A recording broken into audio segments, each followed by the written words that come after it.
Marvelous Geode stood a little straighter, giving him a challenging look as if daring him to contradict her. He didn't. While the idea of the Bakura Gate having a spirit was a bit weird, he would trust the Silent Doorway adepts on this. They did get the gate to work after all, unlike everybody else. So how did you find out about this spirit, then? Do you have someone with soul perception or something? The spirit cannot be detected through the soul either. Its soul is shrouded somehow and does not show up on casual inspection, even if one is a necromancer. One has to contact the spirit in a very specific way before it will deign to reveal itself, Marvelous Geode explained. Well, it certainly explained why this gate spirit had remained an unknown thus far. However, how did you even find out about this, then? Zorian asked curiously. Did you just tinker with the gate and end up contacting the spirit by accident, or? Well, there was admittedly a whole lot of tinkering involved. The founder of our web was obsessed with the gate and invested a lot of her time and energies on it. That said, we were rather certain that there was a spirit in there, so our tinkering was directed at establishing contact with the spirit right from the start, Marvelous Geode said. After all, Bakura gates were said to be able to open up dimensional passages to each other, entirely on their own. That goes against everything we know about magic items. I'm told you're quite an artificer, so you no doubt know that magic items never really cast anything. They can only ever maintain a spell that is anchored to them, and anything else is an illusion achieved by shifting the spell in question into different modes. For the Bakura gates to be able to open and close dimensional passages to any gate in the network, they had to be some kind of spellcaster. And spellcasting requires a soul. Zorian hummed thoughtfully. Pretty solid logic there, he had to admit. By now, Zack had long gotten bored of staring at the gate and walked over to stand beside him. As for the rest of the Arania that weren't explaining things to Zorian, they were busy carting large quantities of crystallized mana to the vicinity of the gate. The local area has insufficient quantity of ambient mana to power the opening of the gate, Marvelous Geode explained. Once the spirit is contacted and starts opening the dimensional passage, we have to evaporate a large amount of crystallized mana and funnel it into the gate, or the process will fail. Why not just move the gate deeper into the dungeon? Zack asked. They can't, Zorian said. It's well known that Bakura gates cannot be moved from their spots or they literally fall apart. Most experts are guessing that the icosahedron bars are only the tip of the iceberg and that part of the gate is embedded into the surrounding rocks and the like. Yes, Marvelous Geode said. We have heard about that, which was why it was never attempted. There was some talk about drilling a hole to the deeper layers near the gate in order to create an artificial mana well. But nobody really knows just how much damage to their surroundings Bakura gates can take before they break down, so that idea never went anywhere. The gate is too precious to risk like that, even if it would save us a lot of money. With all preparations done, Marvelous Geode excused herself and joined the rest of her fellows in setting up the ritual to contact the gate spirit. After some frantic running and pushing, the Aranias entered into a circular formation around the icosahedron, forming 3 concentric lines around the object. Then they all started casting. 20 minutes later they were still going at it with no visible change. Eventually Zack couldn't take it anymore and leaned in towards him. Zorian, do you understand anything that is going on here? Zack whispered to him. I'm not an expert on Iranian magic, but they seem to be just repeating the same movements over and over again. Yeah, Zorian agreed, studying the ritual with a frown. It was strange. He could vaguely recognize the spell they were casting as some kind of soul magic ritual, similar to the protection rituals that Alanik had taught him. Things that even a person like him with no soul perception could use. These kind of rituals were lengthy and crude, the magical equivalent of groping in the dark. But sometimes it was enough. Lukav had used something similar when he had analyzed his soul in the past for damage and the like. However, the ritual's Silent Doorway adepts were performing didn't look like any ritual spell he knew of. Not that Zorian had witnessed all that many group rituals, but this was still... He suddenly realized what was bothering him. The movements of the Arania weren't nearly as synchronized as they should be.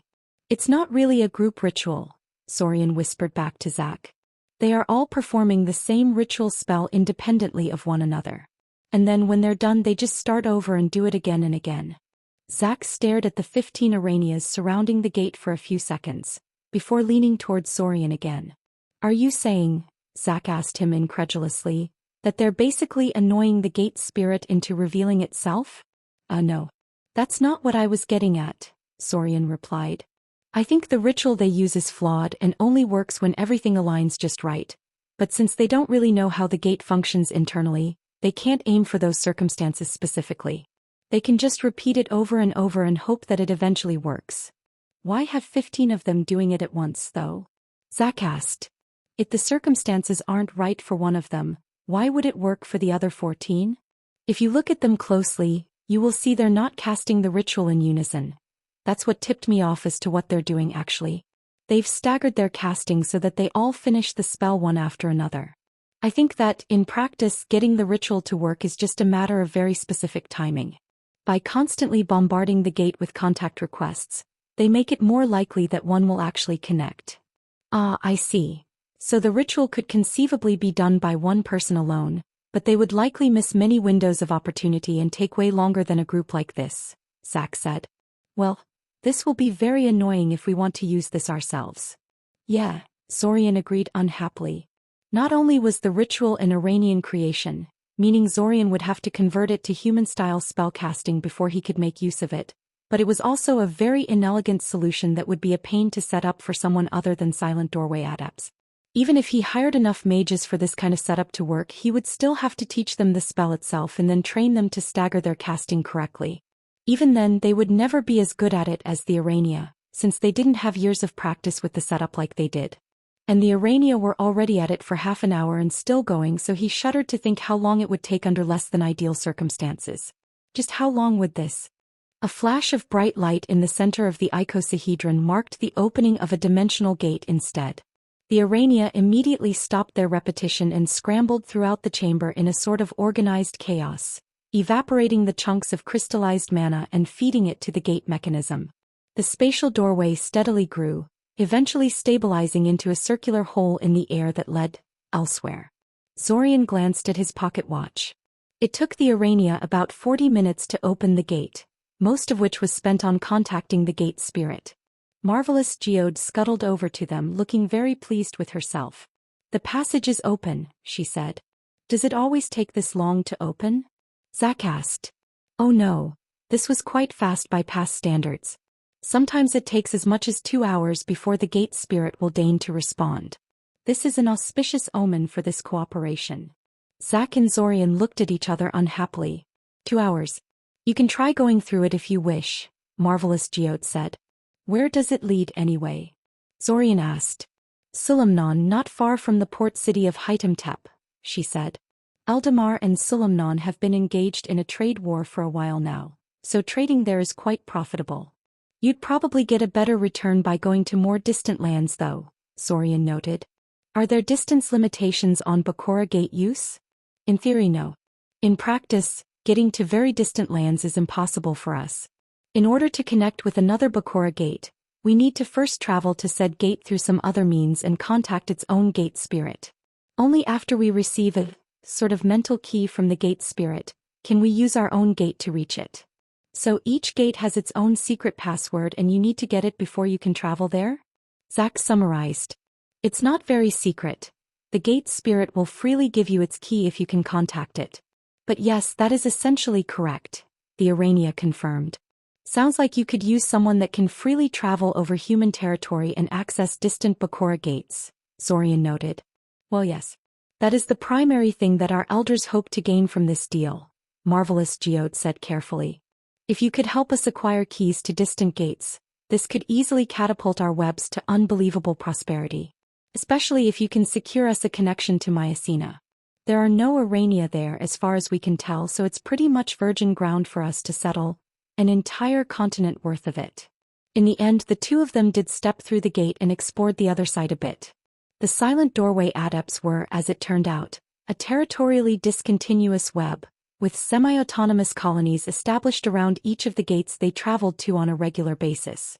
The colony back in Eldamar was clearly the main one, though, and that probably wouldn't change any time soon since the sub-colonies were denied the knowledge of the gate activation ritual. They didn't venture forth from the Iranian colony too much. Two people with an obvious Eldamarian accent were unlikely to be viewed favorably by Solamni's inhabitants.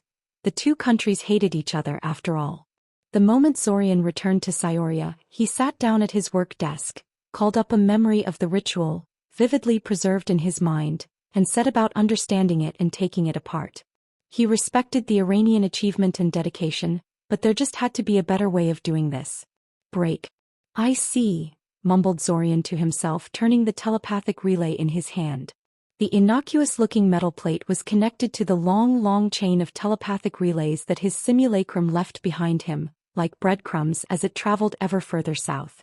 He occasionally received reports and memory packets from the simulacrum, detailing the issues his copy had encountered on the journey. Something good? Zack asked. My simulacrum has finally reached Koth, Zorian said. Or at least the port town of Jasuka, which is generally considered to be the entry port to the region.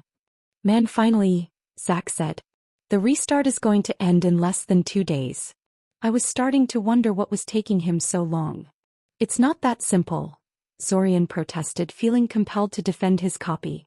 It was a hard and frustrating journey, and Zorian was honestly grateful to his simulacrum for actually attempting his task seriously instead of doing a half-assed job or giving up halfway through.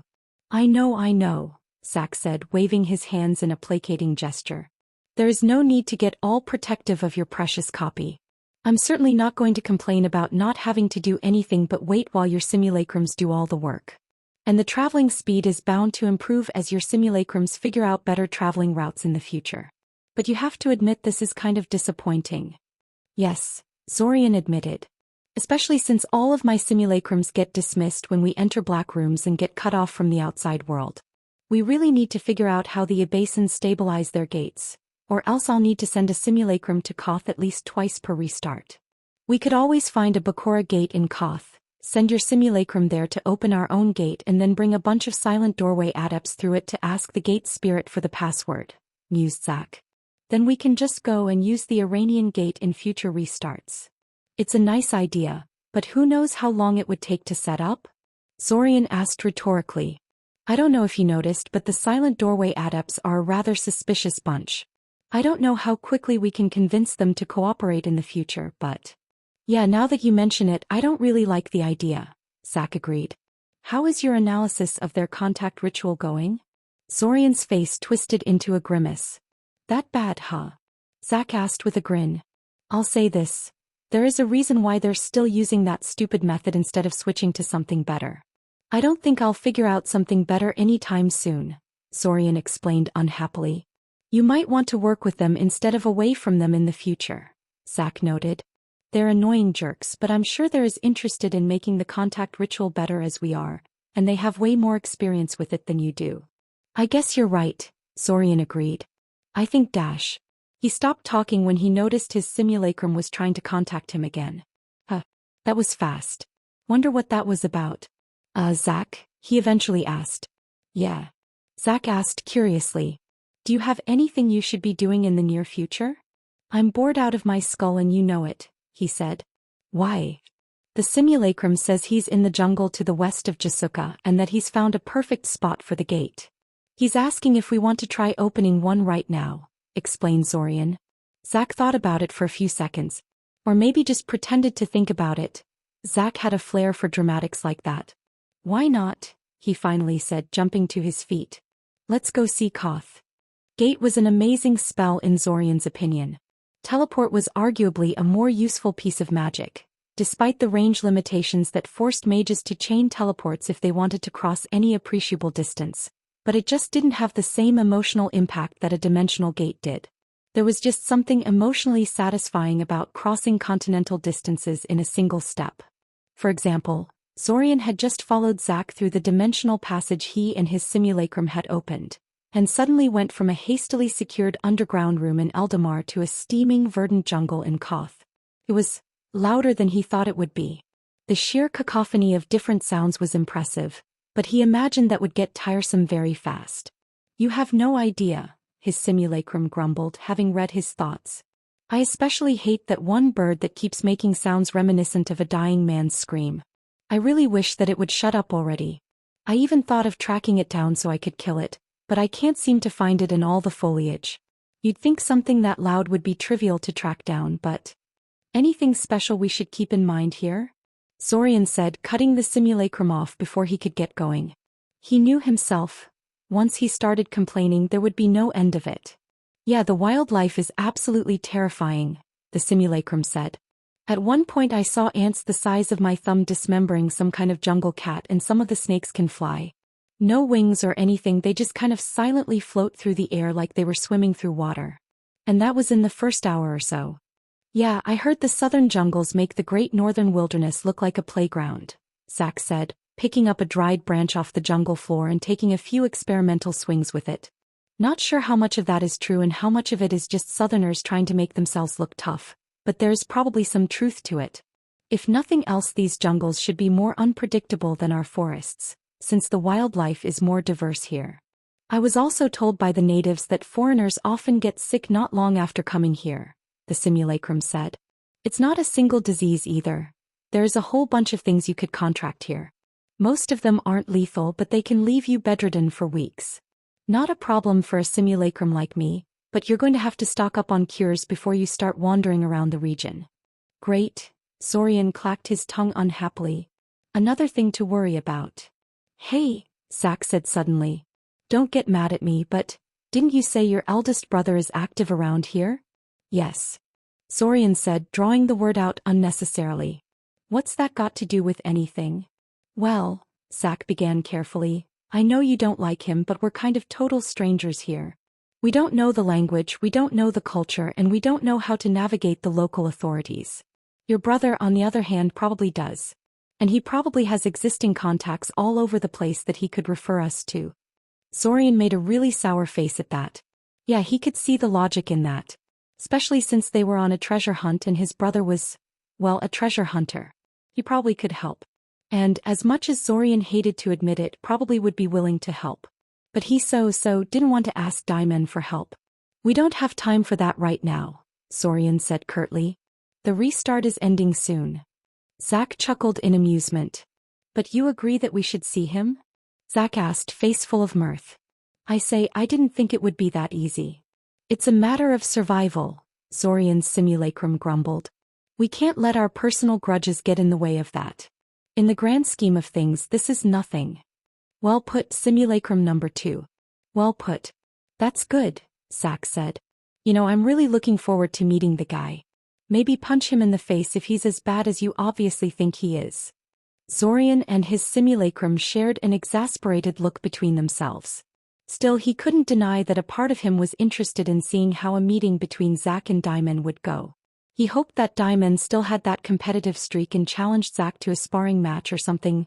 Watching Zack wipe the floor with him would be pretty damn satisfying. Not as satisfying as Saurian doing so himself, of course, but pretty close. Plus, he would be lying if he said he wasn't interested in what exactly his brother had been doing down here in the south that occupied him so. And why were his parents coming here to meet with him anyway? Perhaps before he sought out Diamond here in Koth, he should have a chat with Mother at the start of the next restart. If nothing else, that way he wouldn't have to search for him all over Koth. Break. The people guarding the Ibasan gate beneath Cyoria were a cranky and unhappy bunch. In theory, their task was one of great importance. They were guarding the Ibasan route of retreat, making sure no Eldamarian battle force could close the gate, or even pass to the other side to wreak havoc on the base of Sudamir, their ally. In practice, this was seen as punishment duty. Having been stationed here, they were denied a piece of the action happening above, and thus the glory and looting opportunities that came with it. Besides, what were the chances that the beleaguered Cyorean defenders could not only afford to send some of their battle mages down here, but that they also knew exactly where to go in order to find the Ibasan gate site? No, the idea was absolutely Hook goblins, someone shouted. We have hook goblins incoming. No one was worried at first. Hook goblins were ferocious and very deadly if one allowed them to get close, but they weren't particularly tough and went down easily before concentrated spell fire. Indeed, the first wave was nothing special, lulling the Ibasan defenders into a false sense of safety. But as they killed one wave of hook goblins, then two and then another, they realized this swarm of them was a bit larger than they were used to. Then a couple of mages got a strange headache at the most inconvenient of times and failed their spells, and some of the hook goblins managed to close into melee range. The defenders dissolved into chaos. The troops manning the defenses may have thought the attitude unfair, but there was a reason why the Ibasan leadership considered most of them to be the dregs of their invasion force. The commanders of the force delayed asking for help as long as possible, afraid of what their superiors would say if they proved unable to contain even a simple hook goblin incursion. What a humiliation that would be. That changed when an entire regiment of steel golems came running into the gate chamber, following behind the last hook goblins. Each of them carried a rifle and a belt full of spell bombs, and they were far more resilient than mere hook goblins. More importantly, they signified a clear Eldamarian attack on the gate chamber. This was no longer just an unlucky incursion of dungeon denizens but an organized assault. In fact, most of the Abasins suddenly realized that the hook goblins were probably just a setup to soften them up before the real assault force arrived. At this point, the Abasin defenders abandoned their pride and tried to contact the small elite Quatakikal had left by the dimensional gate itself. If this was an Eldamarian attack, then there was no shame in summoning Quatakikal to save them. Unfortunately, Zack had already taken care of the gate battle group by then, freezing the war trolls into icy statues and disabling the mages. No one would be coming to save them. The final nail in the coffin was when Zack and Zorian stopped hiding and joined the golems and hook goblins in finishing off the Abasins. The force arrayed before the Abasin defenders was so overwhelming that many of them surrendered rather than keep fighting till the bitter end. This was a bit of an unforeseen problem, as neither Zack nor Zorian had the heart to just massacre people who surrendered in cold blood, but they also didn't trust them not to start something while they were distracted.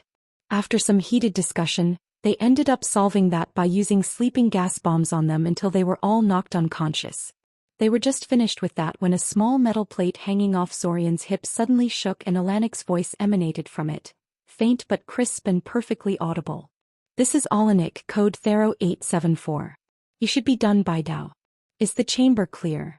"This is Zorian, code Raha 118, said Zorian back into the plate.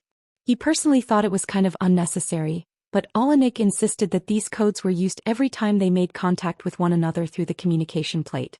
"Everything is clear on my end. You can bring everyone into the gate chamber." 5 minutes later, a seemingly endless stream of people poured into the former Abasin base, led by Svim and Alanik. Some of them were soldiers and battle mages here to ensure the safety of the gathered people from the dungeon denizens, but most of them were various artificers, scholars, dimensionalism experts, spellcrafters and so forth. They were all led into the center of the chamber and presented with the Abasin gate. They all gathered around the gate, scrutinizing it intently, some with obvious enthusiasm and some with professional stoicism. "All right everyone," Svim told them. "We have only a few hours to figure this thing out as much as possible, so do your best. Mr. Kaczynski and Mr. Novita here are the leaders of this project, so please report all your findings to them. Don't be fooled by their young age, they very much have the confidence of the authorities in this matter."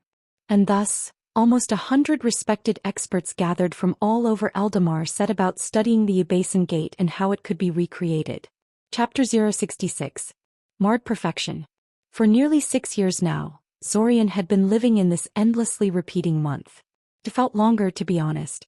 So many things had happened and his worldview had undergone such radical changes that he felt it would only be right if the whole thing had taken place over a decade or more. It made him wonder how the original Zack would compare to the boy he had come to know. They seemed vaguely similar at first glance, but those were no doubt just surface similarities. There was no way that Zack had stayed the same over several decades. Zorian just hadn't known the boy all that well before the time loop and thus couldn't spot the differences. Nevertheless, Zorian had spent a bit over half a decade in the time loop, and in all that time he had never really sat down with his mother to have a chat about things. Some people would have been very ashamed about this, but not Zorian. Indeed, he felt that one of the really nice things about the time loop was that he could virtually eliminate his interaction with his parents. Now, for the first time in years, he was going to strike up a conversation with Mother. And it would be about Daimen. He hadn't thought he'd ever want his parents to talk more about his older brother, but life was funny like that sometimes. "Actually, this reminds me of something," Mother said.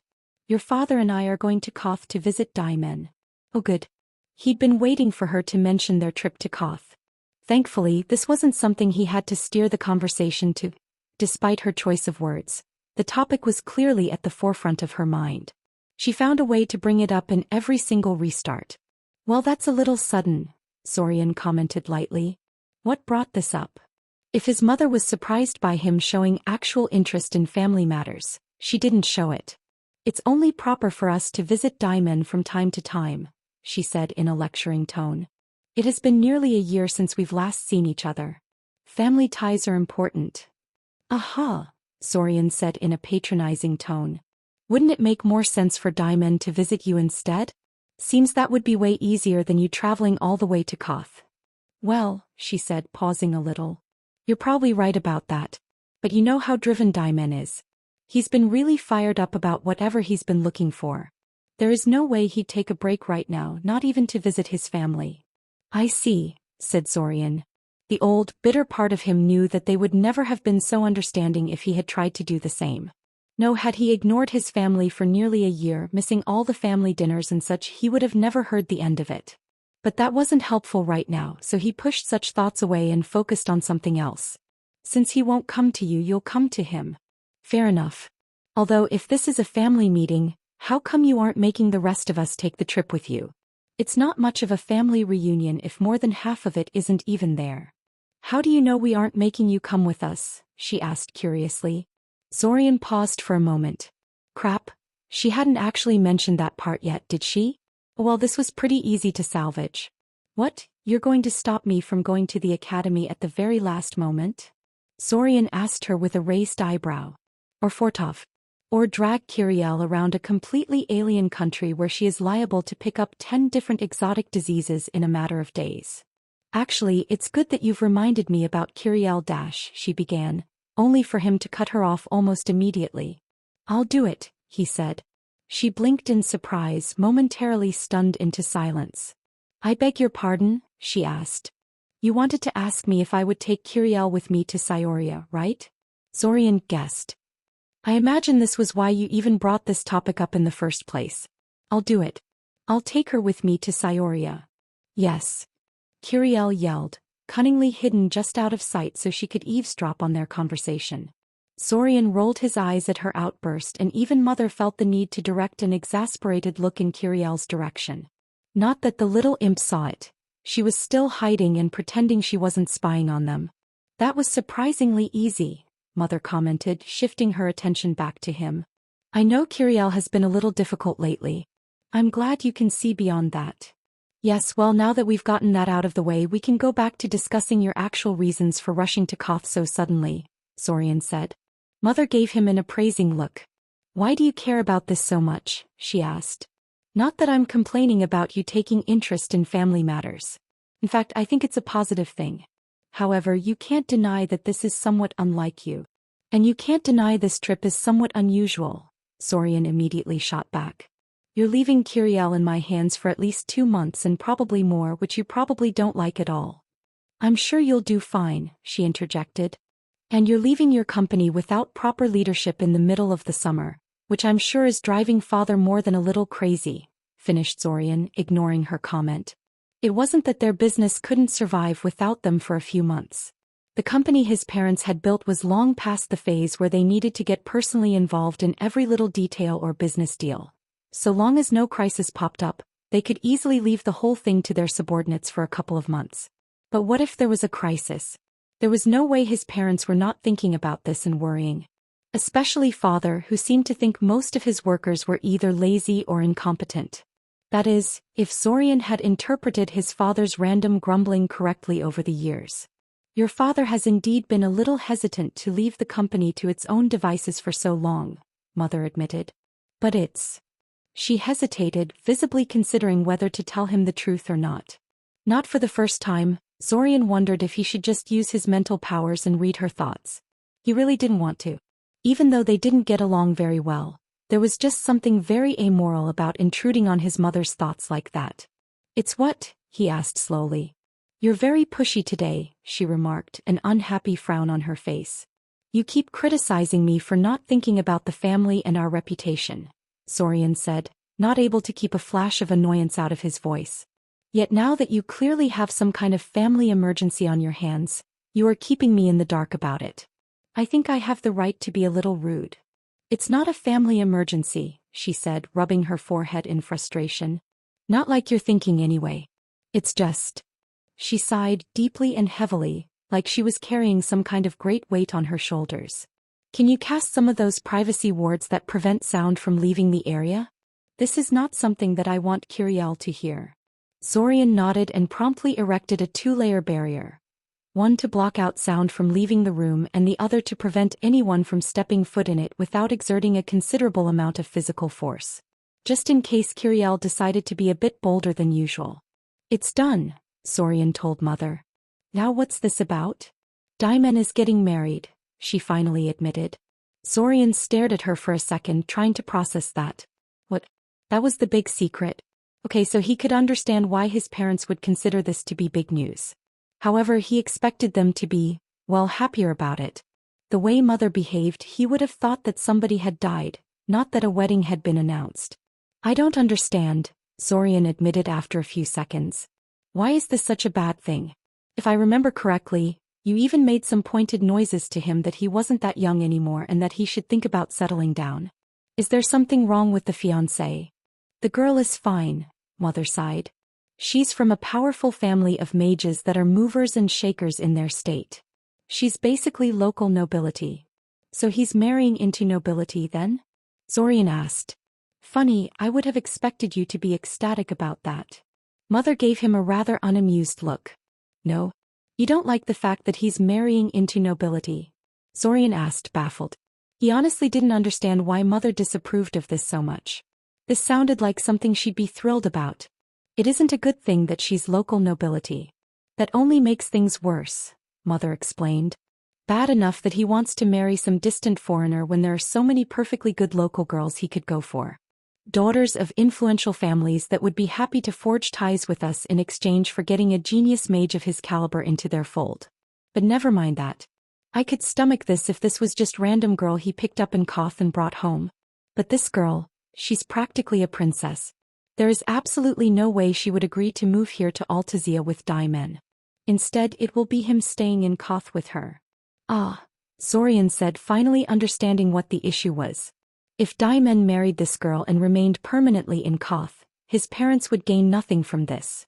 Even though he would be marrying into nobility, it would be very distant foreign nobility. That would only give his parents some mild bragging rights, but none of the practical benefits that marrying some influential family in Eldamar, or at least in a country on the same continent, would. Plus, if Daimen remained in Koth, his parents would only ever see their favorite son and his new family, once in a blue moon. The distance between Koth and Eldamar was not something casually crossed. So, Zorian said, I'm guessing you've already tried to talk him out of this through your letters? Yes, Mother said. We wrote to him at length as to why this is a poor idea. No matter how amazing he thinks this girl is, he could do so much better here in Eldamar. But Daimen didn't listen to you? Zorian surmised, not without some schadenfreude at their predicament. He said he loves her, she said, shaking her head sadly. He won't budge an inch on the matter. He won't even delay the marriage, much less cancel it. Keeps insisting she's perfect and that he can't let the opportunity slip away. It's too sudden. Why won't he listen to me? Zorian clacked his tongue. He didn't know why she was so surprised. Love always made people unreasonable, and Daimen had had his parents doting on him for as long as Zorian could remember. Why would he give up what was apparently the love of his life just because his parents didn't approve? That said, and Zorian couldn't believe he was thinking this, he actually agreed with Daimen here. What right did their parents have to get in between him and his new fiancée? It was ultimately his decision to make. Though admittedly, it was also his parents' right to drop everything and go all the way to Koth to try and convince him otherwise in person. I suppose you think that going there and trying to convince him face to face will be more effective than letters, Zorian surmised. You can never be as convincing in a letter as you can when being physically there in front of someone, Mother said. But I don't know whether that will be enough, that's all. We still have to try. I know he's young and in love, but he's making a big mistake and he needs to know that. Zorian hummed. All right. I'm not going to get involved with this and I'm sure you don't expect me to. Thank you for explaining things at least. Don't spread this around, she warned. I'm telling you this because I know you can keep a secret. There is still a chance we can set this right. All right, agreed Zorian easily. Quick question then. Do you know what Daimen has been working on in Koth and where he is right now? No, he was always very secretive about that. He was worried someone would intercept his letters and beat him to his prize. The world of treasure hunters is very competitive from what I hear. We agreed he would come and pick us up in Jasuka once we arrived there. Zorian nodded. About what he expected really. It made sense for his parents to arrive in Jasuka, since the city was the main entrance port for ships entering the Koth region from the north, and it made sense for Daimon to go and meet them there. Sadly, this meeting was too late for Zorian's purposes, so he needed some clue with which he could track his eldest brother down. Like, say, the identity of this fiancée of his. Do you know the name of this girl he wants to marry? Zorian asked. Or maybe the name of this noble family of theirs and which country it is from. I'm curious. Her name is Orissa Siki Taramachula of the Taramachula family, Mother said. They are from the state of Harameo, wherever that is. Supposedly they're very distinctive because their family magic is based around these magical bees that they cultivate. Bees? Zorian asked curiously. Yes. They breed several species of magical bees and use their secret family magic to control and direct them. They're supposedly very versatile, Mother explained. They produce some sort of extremely valuable honey. They can be deadly in battle and they're very good at tracking things down. It's this last thing that led Daimon to contact them. He hired their best trackers for his mission, and the daughter of the family head came along with the group. One thing led to another and, well, now we have this situation on our hands. Hopefully her family is as unenthusiastic about this as we are and we can get their help with this. It would seem that Daimon was finally going to learn how unpleasant their parents could really be when they disapproved of their children's choices. In any case, this was probably already enough information to track down Daimon. This Taramachula family sounded like they would be trivially easy to locate and they probably knew where Daimon was. Still, it might not hurt to see if he could get anything else out of Mother. Maybe Daimon let something important slip through in his letters. He opened his mouth to ask another question, only to get interrupted by a knock at the door. Oh right. Ilsa was here to talk to him. Mother motioned for him to go open the door and Zorian obliged her. Continuing the conversation would have to wait until he dealt with the academy representative. Break. Svim's home was currently host to a very unusual group.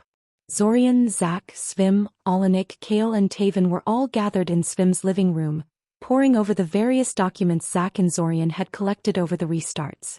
Everyone who was aware of the time loop was there. Zorian would have normally left Kale and Taven out of this meeting. Kale because he had told him to keep secrets from him in subsequent restarts and Taven because she never fully believed in the time loop anyway. But Svim and Olenik insisted that they should be involved with things this time. This wasn't something Svim and Olenik usually did, but Zorian had come to expect these kinds of sudden requests from them lately. Ever since they had started leaving messages and research notes to their future selves via Zorian, their actions tended to vary a lot from restart to restart. Zorian saw no reason to refuse the request, so Kale and Taven got to join them this time. Unlike everyone else, Zorian didn't bother reading any of the documents. There was no need to. He was, after all, the one who had taken all the various notes and records and turned them into the relatively concise reports they were currently reading. Well, he and his simulacrums anyway, he tended to delegate this kind of work to his copies these days. He just had to remember to read through their finished work at least once or else they would try to sneak things in as a form of silent protest against being given boring chores to do. But really, what did he have them for if not so he could delegate the boring, time-consuming stuff to them? Well, that is good news about the Basin Gate, Zack said, leafing through the information they gathered on the structure in the previous restart. I was all but sure that Quatakikal had stuck a human soul somewhere in there to make the gate. I mean, even the Bakura gates require some sort of spirit to function like they do. Bakura gates open portals all on their own though, Zorian said. The Basin gates don't. They just keep a portal someone else created open indefinitely. Yes, it's hard to see what a soul in there would do except maybe provide a power source, Olenik spoke up. It's not like sticking any random soul in there would allow it to open dimensional passages on its own. I guess if you added a soul of a willing mage in there like Sudamir did with his wife Dash. Kale made a very sour face at the reminder about that. He didn't have a very high opinion of Sudamir's act of love, and flat out said so earlier. It didn't help that Sudamir had pretty much hunted down all of Kale's friends and would have likely done the same to the boy if he hadn't been scouted out by the academy by then. Then maybe you could improve the efficiency of the structure or something, Olenik finished. Otherwise, there would be little point to it. Don't get me wrong, I'm not complaining, Zack said. I mean, if the Ebasin Gate is just a spell stabilization frame made out of exotic materials and spell formula, that means we can copy their design easily enough, right? Zorian. I'm not sure something this intricate and advanced deserves to be called just anything, Zorian remarked. As for recreating it, well, if it were just you and me working on this, I'd say it would take us years to figure out how to reproduce it. But since we'll be using the whole army of experts approach we used in the previous restart, it will still take at least a year, but probably not more than one. Still a year. Zack whined, visibly disappointed. Why? The short time during which we have access to the gate is really hampering us, Zorian explained, clacking his tongue unhappily. We may have an army of experts, but they only have a couple of hours before the end of the restart to examine the gate. There is only so much they can do in such a short time. Why not just attack the base before the end of the restart? Taven asked. Is this Quatakikl really that unbeatable? Yes, Zack and Zorian answered in unison. Okay, no need to pile up on me, she grumbled. And is there no time during which he's absent from Cyoria or something? Zorian was just about to explain why that wouldn't work when he remembered something. He reached for a nearby stack of papers and started quickly leafing through a timeline of the invasion he and Zack had painstakingly made. A definitive timeline was, of course, completely impossible.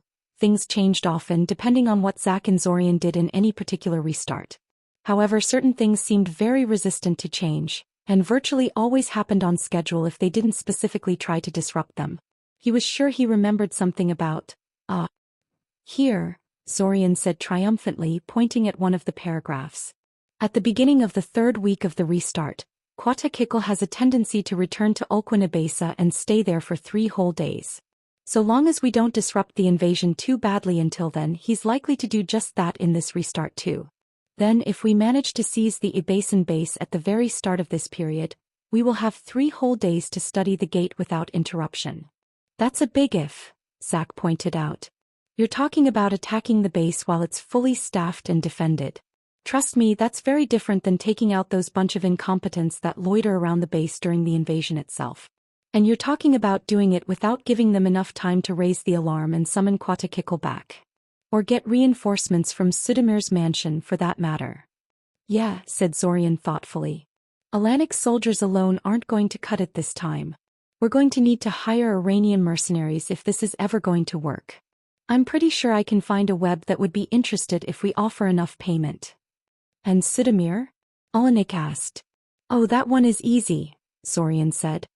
He's still a mayor of Nyazovdvary. We just create a big enough disturbance in the town and wait for him to show up, as he surely must. Then we kill his bodyguards and kidnap him in broad daylight. There was a brief silence as everyone gave him strange looks. What? Zorian said defensively. You've got a better idea?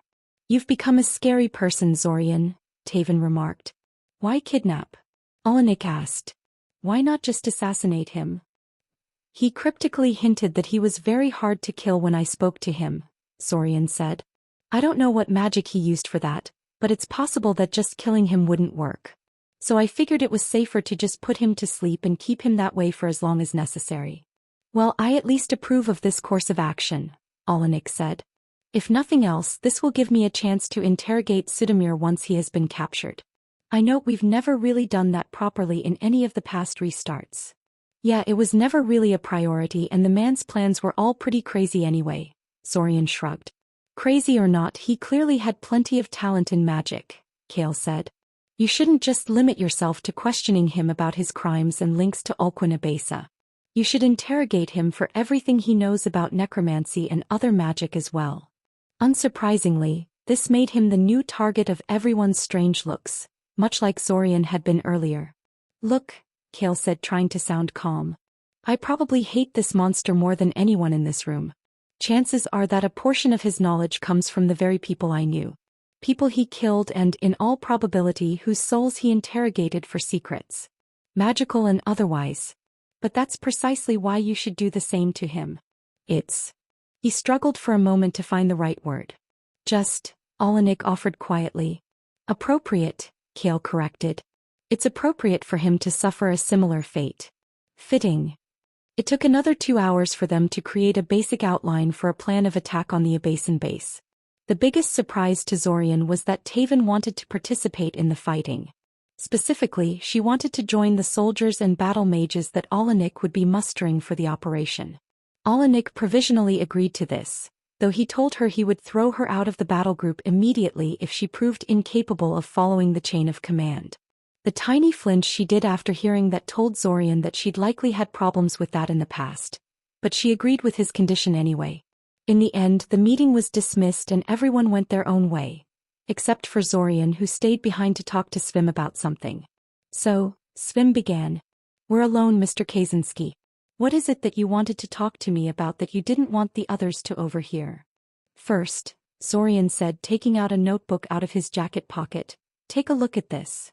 The notebook was, of course, the very list of people to interrogate for secrets that Svim had given him in one of the previous restarts. The one that had caused him so much self-doubt and worrying. Svim carefully started leafing through it, his frown deepening ever further as time went by. Zorian patiently waited for him to finish, not saying a word. "I suppose I'm the one who gave you this," Svim said, giving Zorian a questioning look. Zorian nodded. "I see. Then, should I assume you're here because you've already gone through the entire list and now need more names?" "No," Zorian said a little more forcefully than he intended. "No, I've done no such thing. I managed to get a couple of people there to willingly teach me what they knew, despite your assurances that they wouldn't do that under any circumstances. I tried to convince the others to do the same, but when they refused, I just moved on to other things. I haven't invaded the mind of anyone on that list. Well, aside from an occasional surface scan." Svim stared first at Zorian and then at the notebook in his hands, staying silent for a while. Finally, he wordlessly handed the notebook back to Zorian. "That," Svim decided, "is relieving to hear." Zorian blinked in surprise at the statement. "I don't know whether my past self would agree with me. Probably not if he gave you that list," Svim continued. "And I can definitely see the logic in giving you that list even though I don't like it. All that said, I don't understand what the purpose of this talk is. If you don't need more names, why did you show me that book?" "I have decided I won't be going after these people," Zorian said. And what a load off his chest that was too. Not the way your past iteration had urged me to do. I'm not sure whether to praise you for your ethics or berate you for being too soft to do what has to be done," Svim grumbled, shaking his head slightly. "Then again, the way you phrased that makes me think you still have some sort of designs for the list. I'm guessing that's where I come in, yes. See, the idea is this. I want you to talk to these people and try to get their secrets yourself," Zorian told him bluntly. He paused for a moment. "And then share these secrets with me, of course." Svim looked at him like he was stupid for a moment, then let out a brief chuckle of amusement. "Mr. Kaczynski," Svim told him, "if I could get these people to share their secrets with me like that, don't you think I would have already done so?" "Not for all of them," Zorian pointed out. "Some of them are clearly on the list because you thought I might be interested in what they had to offer, but you probably don't care for their specialties. I doubt you even tried to trade for what they have to offer." "That much is true," Svim admitted. "As for the rest, how much did you really offer them for their life's work?" Zorian asked. "I'm always fair in my dealings, Mr. Kaczynski," Svim said with a frown. "Yes, but what if you gave them an outrageous offer?" Zorian smiled. "The collected secrets of dozens of mages. More money than they'd ever seen in their life. Rare materials that cannot be obtained on the open market. A chance to hire a group of archmages for a task. That sort of thing." Svim raised an eyebrow at him. "If you can offer all that, why do you need me?" "See," Zorian said, pointing straight at his face. "That reaction there. Disbelief and amusement. You know I'm a time traveler and you still can't take me seriously when I say what I offer. How do you think other people would react? Those kind of claims, when they come from me or Zach, really are outrageous to people. And not in a good way. We're just teenagers with no known accomplishments. We only have borrowed fame from our families to fall back on, and that can only take you so far. You, on the other hand, are a highly respected archmage. They know you. You're friends and acquaintances with some of them. It won't be so ridiculous if you offer these things."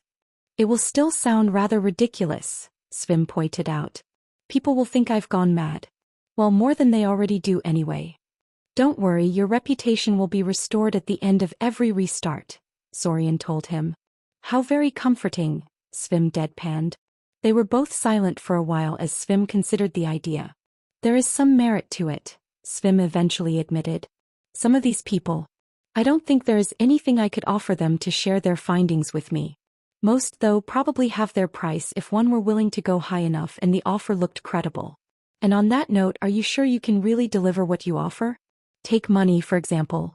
I'm not sure you understand what kind of sums are exchanged between high-level mages on deals like these. What sounds like an outrageous sum to you might look like pocket change to them. Sorian didn't try to explain.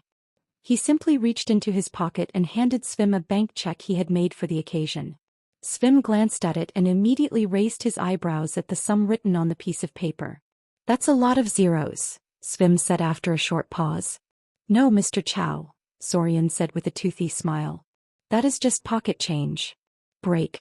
The coming week was a relatively busy one with many things happening. An invasion of the Ibasan base beneath Cyoria was being organized. The Silent Doorway adepts were being convinced that time travel was real and that they should give them access to their Bakura Gate and associated experts again. Some changes were being planned for their tour of Altasia's various black rooms, and the plot to convince various experts to part with their closely guarded secrets was slowly going forward. Thankfully, it was no longer just Sorian working alone on all these things as it once was, so this kind of workload was easy enough to maintain. That said, all of this was mostly irrelevant to Simulacrum number 2, whose job was simply to go to school and then disappear at the end of the day. Strangely enough, number 2 didn't mind his task. He knew that his predecessors had been rather unenthusiastic about their task, but he personally found it just to his liking. Maybe it was because the original had created him right after he had finished another negotiation session with the Silent Doorway adepts, but he felt this sort of relaxing task was just what he needed. Still, actually paying attention to classes was out of the question, so he picked up a couple of advanced books to read during lectures and breaks. It was during one of the breaks that he found Nilu watching over his shoulder curiously. What? He asked. He was rather surprised. Really? This wasn't like in the previous restart, where the earlier simulacrums ended up secretly befriending her during their short lives. He was sure of it. So why exactly was she taking interest in him and his reading choices? Why are you reading dictionaries of Zlotic languages? She asked curiously. Right. Of course she would be interested in that. She was from Zlotic herself after all. He had found out a fair amount about Nilu in the previous restart, partially because Nilu herself felt the need to tell him about herself and partially because he had needed to reconstruct what his simulacrums had done by subtly questioning people and reading their thoughts. Nilu Mamanu Iljater, Nilu for short, was a daughter of a regular but very wealthy house from Kantamar, one of the bigger Icosian successor states on the Zlotic coast. The darker, bronze-colored skin of hers hinted at it, but that kind of complexion was also common in southern Altazia and the Shirvan archipelago, and thus not a dead giveaway. The blue, tattoo-like markings on her cheeks and forehead were the signature trait of her house, and nobody knew if they were merely cosmetic or held some kind of secret Iljater family magic. For Nilu to travel all the way from Zlotic to Eldamar in order to study magic was rather unusual, to say the least. It wasn't like Zlotic didn't have plenty of prestigious academies of its own. It was once the heartland of the Icosian Empire after all, and though the cataclysm hurt the region badly, that still counted for something. Nonetheless, Nilu's father decided to send her all the way to Eldamar for her magical education. Officially it was because Cyoria's academy was the world's most renowned magical academy and he wanted nothing but the very best for his daughter. But rumor had it she had been involved in some kind of scandal back home and he wanted her out of people's sight for a while. Sending her to a distant but prestigious magical academy was probably a good solution in his book. That was just a rumor though, and even if Nilu was here in unofficial exile, one certainly couldn't tell that by her behavior. She seemed quite happy to be in Cyoria, and never gave the slightest amount of indication that she was bitter about her family or home. It was possible that the rumors were just rubbish in this case and that she had just really wanted to go to a foreign country for her education and her father couldn't bear to refuse her request. Well, no matter. Not his business anyway. As for him reading Zlotic dictionaries, well, he was actually trying to make himself somewhat useful by helping Simulacrum number 1, who was steadily making his way to Koth right now. He had been in mental contact with his fellow simulacrum for a while now, and while the dictionaries he was reading were kind of outdated, it was better than nothing. Of course he couldn't really tell that to Nilu. I was thinking of visiting Zlotic once I graduate from the academy, he told her instead. Really? She gasped. Oh, that's wonderful. Trust me, it's a beautiful place. You should visit my place when you do. I can give you a tour of the city and tell you where to go if you want to see something interesting. Now that was an interesting idea. Didn't Zack say that it was easy to convince Nilu that time travel was real? Maybe they should recruit her as a guide when they went looking for the piece of the key that was supposedly lost in Zlotic. She probably wouldn't be able to help them too much, but she could at least make sure they didn't make any major social blunders and act as a translator for them while they gathered their bearings. And maybe put in a good word for them to her house so they could hopefully tap into their contacts throughout the region. I'll keep that in mind, Zorian said. Say, do you think you could help me translate a few things? I have this list of phrases that I got from my friend who has been to Zlotic, but I can't seem to find them in the books. Break. Once Zorian's simulacrum had finally reached Koth again, actually tracking down Daimon proved to be quite easy. Admittedly, this was only because he had managed to get the identity of his fiancée out of Mother. Turns out Daimon was not quite as driven as Mother imagined him to be. Instead of ceaselessly pursuing whatever goal he came to Koth for, he was taking a bit of a break to spend time with his girl at the Termachula family estate. Well, considering he had been doing that for several weeks now, a bit was probably an understatement. Anyway, all Zorian had to do was talk to a high-ranking member of the house, ask him where Daimon was, lift the information straight from his mind when he claimed he didn't know anything regarding the matter, and then make his way to the place with Zack in tow.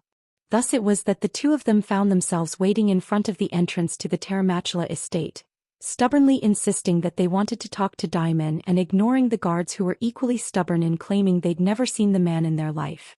In all honesty, Zorian was kind of amazed they hadn't tried to violently get rid of them yet. He knew that houses back in Eldamar tended to be a bit trigger-happy when faced with visitors who couldn't take the hint. Though if they did, Zack and Zorian were entirely capable and willing to take them down and then keep doing the same to any reinforcements the house sent their way. Maybe they could sense that somehow?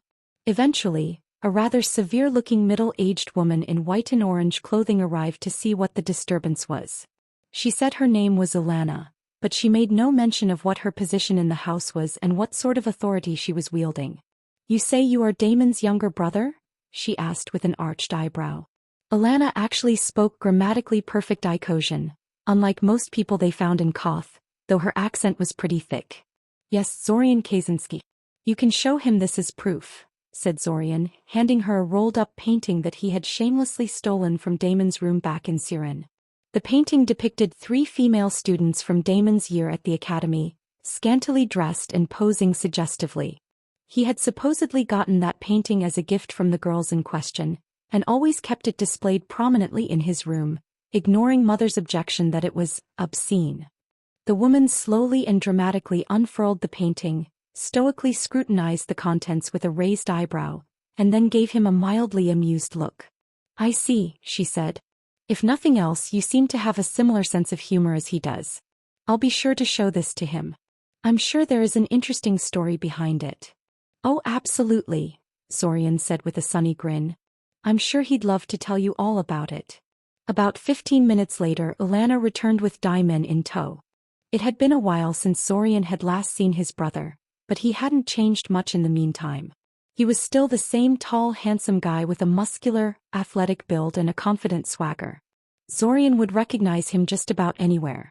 Zorian had changed a lot since their last meeting, however. He had become good enough at magic to notice that Daimon had discreetly cast a divination spell at him to confirm he really was Zorian and not a disguised imposter. He had gotten good enough at his mental powers to immediately tell when he was in the presence of another psychic individual. He closed his eyes momentarily. Daimon was psychic. Of course.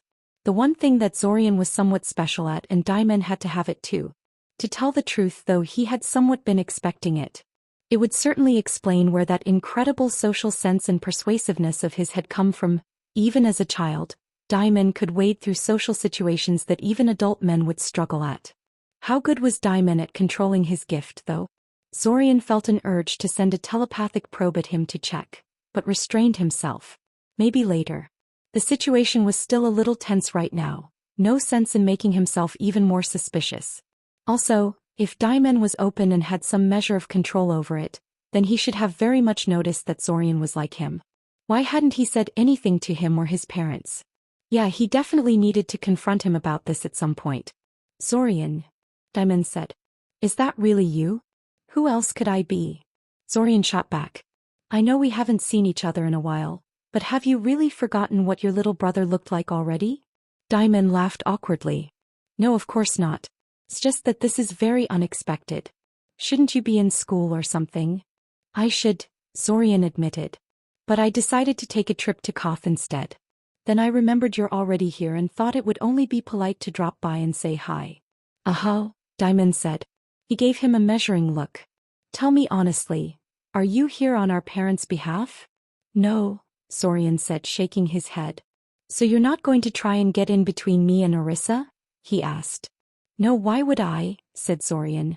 I'm happy for you. You're on your own when it comes to dealing with mother and father, though. You little brat, Daimen growled.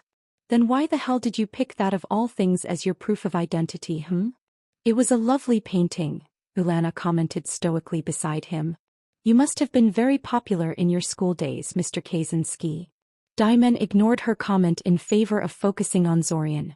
It sure seems like you're trying to get me in trouble here is what I'm saying, he told Zorian. All I know about how to properly treat a brother I learned from you, brother dearest, Zorian said with a sickly smile. Oh, Lana asked. It sounds like you have some fascinating stories. Yeah, there are some nice ones, Zorian said. My personal favorite is when he thought it would be funny to constantly lock his little brother out of the house for hours on end. Actually, I just wanted the house all for myself and you didn't want to go out and play outside like a normal kid, Daimen pointed out. Besides, I actually paid a price for that one. Yes, that's why I said it was my personal favorite, Zorian said. What exactly happened? Zack asked, causing Daimen and Ilana to truly focus on him for the first time since the conversation started. He had been uncharacteristically quiet up until this moment, just observing the interaction from the sidelines and not saying anything. Zorian learned how to pick locks just so he could enter the house again, that's what, Daimen explained with annoyance. I mean, what kind of kid does that? And then some stupid police officer that had no idea he was trying to break into his own house sees him and arrests him for burglary. Man, was mother pissed about that when she found out. At both of us, really, but especially me since I was older and was supposed to be watching him instead of chasing him out of the house to do my own thing.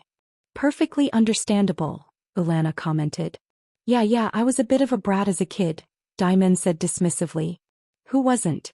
Anyway, come inside you two. I must say, it's pretty impressive that you were able to travel all the way here from Aldemar. Pretty irresponsible too, Ulana added from beside him. Well yeah, but I'm the last person who can lecture people about that, Daimen said. Man, compared to some of the stuff I did when I was their age, this is nothing. Ulana raised an eyebrow at him. Fumbled Daimen before rounding back at Zack and Zorian. And what the hell are you two waiting for? A written invitation? Get inside already before I dig myself an even deeper hole. I swear this just isn't my day.